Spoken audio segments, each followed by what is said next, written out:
Well, Donald Trump made history today, and so today became a day that will live in infamy in presidential history, because today Donald Trump formally rejected the position that every American president has held since Franklin Delano Roosevelt masterminded the American victory in World War II. Leader of the free world. That is what Franklin Roosevelt turned the job of the presidency into during World War II. Every subsequent president until Donald Trump fulfilled that role, especially at the United Nations. The United Nations began in the imagination of President Roosevelt. While President Roosevelt was making the key strategic decisions leading to victory in World War II, he was also planning the aftermath of the war. He was planning the peace. That's the way he talked about it, planning the peace. During the war, he sometimes referred to America and its allies in the war as the United Nations. He didn't live to see his design of the United Nations come true. But when the United Nations was organized after World War II, it was basically the Franklin Roosevelt design. And every day at the United Nations throughout its history, the American president's ambassador to the United Nations always stood on the side of freedom. The United States of America in the United Nations voted with the free nations of the world against the cruelest dictatorships in the world, which almost always meant voting against the Soviet Union. In the 21st century, as Russian President Vladimir Putin began turning the Russian government into a dictatorship again, the United States leadership of the free world at the United Nations meant standing against Russian aggression. Since Russia invaded Ukraine exactly 3 years ago on this day, the United Nations passed 6 resolutions against the Russian attack on Ukraine. And the United States voted with the free world against the Russian war on Ukraine every single time until today. The United Nations once again today approved a resolution condemning Russia's war against Ukraine, and for the first time in history, the United States did not stand on the side of freedom in the United Nations. The United States, for the first time in history, voted with the dictator against the free world. Donald Trump voted with Vladimir Putin in the United Nations, and so it's official. It really is. As of today, if there's a leader of the free world, it is not the President of the United States. It might be the President of France, Emmanuel Macron, who played an important role in presidential history today, making Donald Trump the first president in history who had to be interrupted and corrected by an ally when the President of the United States was lying, and lying about that ally. General Charles de Gaulle, who became the President of France after World War II, may have been the most egotistical elected president anywhere in the world. Winston Churchill and Franklin Roosevelt couldn't stand de Gaulle during World War II. But they knew they had to deal with him, and they never had public disagreements with General Charles de Gaulle. Emmanuel Macron may be one of the least egotistical French presidents in history, but today, it was the mild-mannered French president who had to interrupt the blustering president of the United States when the president of the United States was lying. And it fell to the French president to correct the American president in a way we have never seen an American president corrected before by another head of state or by anyone. Donald Trump did his standard lie about Europe's aid to Ukraine, the lie that Europe has loaned money to Ukraine, and it's a loan, and Ukraine has to pay it back. Donald Trump became the first American president in history fully humiliated on the world stage by instantly getting caught and corrected in his lie Europe is loaning the money to Ukraine. They get their money back. No, in fact, to be frank, we paid 60% of the total effort, and it was through, like the US, loans, guarantee, grants, and we provided real money. To be clear, okay. We have 230 billion frozen assets in Europe, Russian assets, but this is not as a collateral of a loan because this is not our belonging. So they are frozen. If at the end of the day, in the negotiation we will have with Russia, they're ready to give it to us, super. It will be loan at the end of the day, and Russia will have paid for that. If you believe that, it's okay with me. But they get their money back, we don't, and now we do. But, you know, that's only fair. He actually reached out, President of France reached out, grabbed the arm of the American president to stop him from telling a lie about France and the rest of the countries of Europe.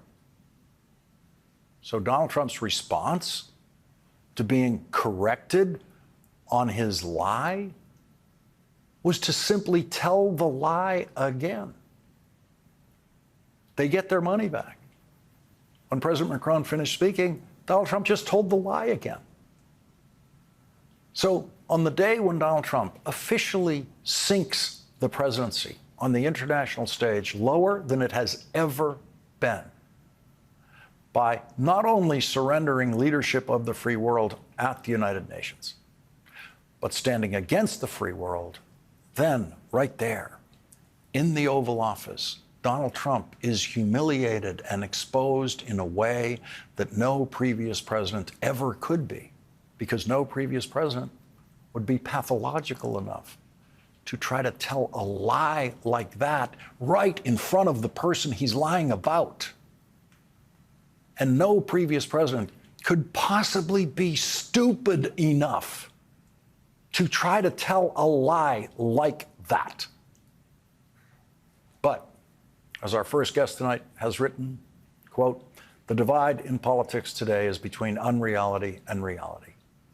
Yale professor Timothy Snyder wrote that. Donald Trump constantly represents unreality. His followers constantly prove they share that same unreality with Donald Trump. They are unreachable by reality. They are unreachable by the reality presented today by the French president.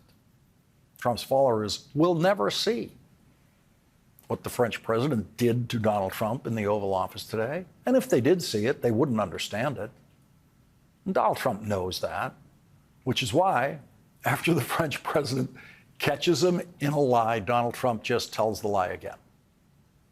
President Macron tried to break through to Trump followers by appearing on Fox at the end of the day. Today is clearly the anniversary of the beginning of the aggression war of Russia and Ukraine. They invaded Ukraine 3 years ago. We want peace. And I think the initiative of President Trump is a very positive one. But my message was to say, be careful, because we need something substantial for Ukraine, but for the security of Europe and France. And second, let's work together on the future to preserve security guarantees, meaning to be sure that this peace will be respected by Russia. The now powerless Republican senior senator Mitch McConnell, who, when he was in the Senate leadership, enabled Donald Trump in every way that he possibly could, issued a statement today saying refusing to acknowledge Russia as the undeniable and unprovoked aggressor is more than an unseemly moral equivalency. It reflects a gross misunderstanding of the nature of negotiations and leverage. Blame for this human catastrophe rests solely on Vladimir Putin. Here's how we know. If Russian forces laid down their arms, Europe would be at peace. If Ukrainian forces laid down theirs, Putin's aims would not stop with Kyiv. Mistaking this fact is as embarrassing as it is costly. Without a clear and resolute commitment to the leadership and order that underpins our prosperity and security, America's adversaries will receive exactly what they hope for. There is no question the entire world is watching. Speaking of embarrassing, in the joint press conference with President Macron, Donald Trump was asked about his threatened tariffs against Canada and Mexico. The tariffs are going forward on time, on schedule. This is an abuse that took place for many, many years. And I'm not even blaming the other countries that did this. I blame our leadership for allowing it to happen. I mean, you know, who can blame them if they made these great deals with the United States, took advantage of the United States on manufacturing, on just about everything. Every aspect that you could imagine they took advantage of. I look at some of these agreements, I'd read them at night, and I'd say, who would ever sign a thing like this? Yeah, that's a good question. Who would sign something so bad for America? I think the control room actually has a picture of who signed it. Let's see. Ah, yeah, there he is. That's the guy who signed the current trade agreement with Canada and Mexico. He did it the first time he was president.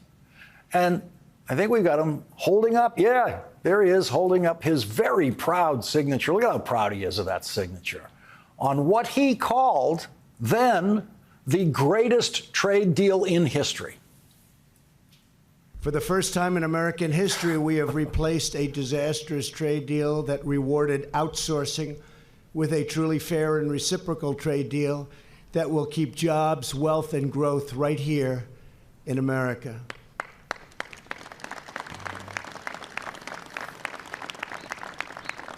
And in a true sense, it's also a partnership with Mexico and Canada and ourselves against the world. It's really a trade partnership, if you look at it that way. And it's a day of great celebration in all three countries. Great celebration in all three countries. The perfect trade deal. Canada, Mexico, and the United States, all three countries. And nothing changed between that day and today. The Biden administration did not change one word of the Donald Trump signed trade agreement with Canada and Mexico. So imagine an elderly president who says, who would ever sign anything like this? And then you produce the pictures of him signing it. Wouldn't the Washington press corps just scream about the cognitive decline of that president? Wouldn't the White House press corps ask screaming questions about the president's mental capacity? Two presidents shamed and embarrassed Donald Trump today. The first was the president of France. The second was the president of the United States. Today, Ukraine's president, Vladimir Zelenskyy, said this: "This war has deep meaning. It is a fight for independence, the kind that many nations have gone through. Those who fight survive. Those who surrender are erased by history. And we, Ukrainians, exist. And we always will."